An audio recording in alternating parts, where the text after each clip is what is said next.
নমস্কার বন্ধুরা, taro healing with শ্রীময়ীতে তোমাদের সকলকে স্বাগত জানাচ্ছি। আজকে যে ক্রিস্টালটা নিয়ে আমরা জানবো সেটি হচ্ছে অ্যাম্বার ক্রিস্টাল। অ্যাম্বার ক্রিস্টাল আসলে সাধারণত খনিজ ক্রিস্টালের মতো পাথর নয়। এটি প্রাচীন গাছের ফসিলাইজড রেজিন অর্থাৎ গাছের এক ধরনের আঠা, যা লক্ষ লক্ষ বছর ধরে শক্ত হয়ে রত্নের মতো হয়েছে। বয়স প্রায় 20 থেকে 100 মিলিয়ন বছর পর্যন্ত হতে পারে। রং সাধারণত হলুদ, মধুর রং, কমলা, বাদামি হয়ে থাকে। অনেক সময় এর ভেতরে পোকা বা ছোট গাছের অংশ আটকে থাকে। সবচেয়ে বিখ্যাত অ্যাম্বার পাওয়া যায় বাল্টিক সি অঞ্চলে, যাকে বাল্টিক অ্যাম্বার বলা হয়। অ্যাম্বার ক্রিস্টাল এবারে জানবো কোন কোন ক্ষেত্রে ব্যবহার করা হয়। প্রথমত, জ্যোতিষ ও আধ্যাত্মিক কাজে।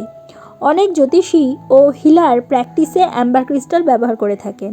সম্ভাব্য উপকারিতা হিসেবে বলা যায় নেগেটিভ এনার্জি দূর করা, আত্মবিশ্বাস বাড়ানো, মানসিক চাপ কমানো, সম্পর্কের যে সমস্যাটা রয়েছে সেটা কমানো, সৌভাগ্য বৃদ্ধি করা।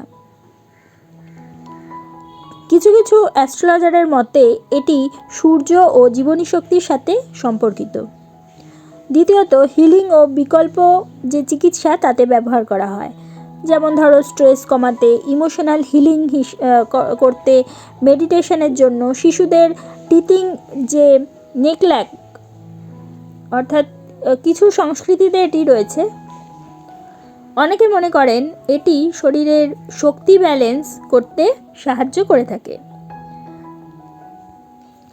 তৃতীয়ত, এটি গয়না ও অলংকার হিসেবে আমরা পড়তে পারি। অ্যাম্বার খুব জনপ্রিয় জুয়েলারি স্টোন।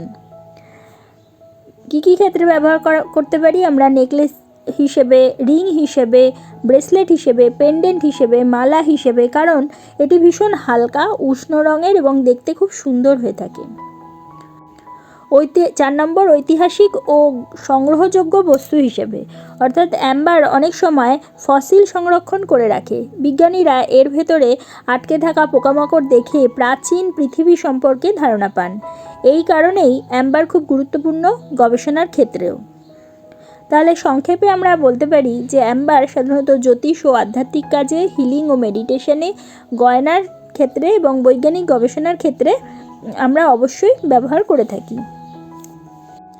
এবার আমরা জানব অ্যাম্বার এই ক্রিস্টালটি কার জন্য জ্যোতিষে শুভ হয়ে থাকে। জ্যোতিষশাস্ত্রে অ্যাম্বারকে সাধারণত সূর্য ও ইতিবাচক শক্তির পাথর ধরা হয়ে থাকে। কিছু কিছু প্র্যাকটিসে এটি রাহু কেতুর নেগেটিভ প্রভাব কমাতেও ব্যবহার করা হয়। যাদের জন্য তুলনামূলকভাবে উপকারী ধরা হয়, সাধারণত সূর্য যদি দুর্বল হয়, অর্থাৎ আত্মবিশ্বাস কম হলে, সম্মান বা পরিচিতি পেতে সমস্যা হলে, সিদ্ধান্তে দ্বিধা থাকলে। দ্বিতীয়ত হচ্ছে রাহু বা কেতুর সমস্যা থাকলে, মানসিক অস্থিরতা, অযথা ভয়, সম্মান বা পরিচিতি পেতে সমস্যা, আত্মবিশ্বাস কম হওয়া, সিদ্ধান্তের ক্ষেত্রে দ্বিধা, এগুলো হয়ে থাকে। দ্বিতীয়ত, রাহু বা কেতুর সমস্যা থাকলে মানসিক অস্থিরতা, অযথা ভয়, সম্পর্ক টানাপোড়েন, এগুলো যদি থাকে। তৃতীয়ত, অতিরিক্ত স্ট্রেস বা নেগেটিভ এনার্জি অনুভব করলে। 4 নম্বর, কখনো কখনো এই রাশির জন্য ব্যবহার করা হয়, সেগুলো হচ্ছে সিংহ, মেষ এবং ধনু। তবে আসল সিদ্ধান্ত সাধারণত জন্মছক দেখে নেওয়াই ভালো। অ্যাম্বার কিভাবে ব্যবহার করতে হয় এবারে আমরা সেটা জেনে নেব। 1 হচ্ছে ধাতু, সোনা, রূপো, কখনো কখনো তামার কপারের দিয়েও এটা বাঁধিয়ে পরা যায়। আঙ্গুল হিসেবে সাধারণত অনামিকা আঙ্গুল অর্থাৎ রিং ফিঙ্গারে ধারণ করতে হবে, অথবা পেন্ডেন্ট হিসেবে তুমি পরতে পারো। দিনের মধ্যে রবিবার সকালবেলা সূর্যোদয়ের 2 ঘন্টার মধ্যে এবং সূর্যোদয়ের পরে পরা কিন্তু অবশ্যই যেতে পারে। পরার আগে শুদ্ধিকরণ হিসেবে একটি ছোট্ট প্রক্রিয়া অনেকেই করেন।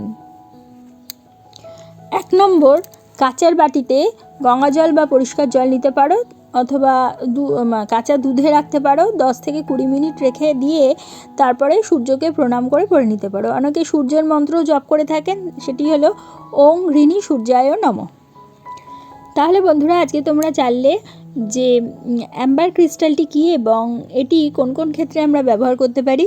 যদি তোমাদের আমার এই ভিডিওটা ভালো লাগে তাহলে অবশ্যই এটা লাইক করে দিও, তোমাদের পরিচিতদের মধ্যে শেয়ার করে তাদের জানার সুযোগ করে দিও, এবং যারা এখনও পর্যন্ত আমার চ্যানেলটা সাবস্ক্রাইব করোনি অবশ্যই সাবস্ক্রাইব করে দিও, এবং পাশে থাকা বেল আইকনটি প্রেস করতে কিন্তু একেবারে ভুলো না। তাহলে প্রত্যেকে ভালো থেকো, প্রত্যেককে ভালো রেখো। পরবর্তী ভিডিওতে আবার চলে আসবো, ততক্ষণের জন্য সকলকে ধন্যবাদ, নমস্কার।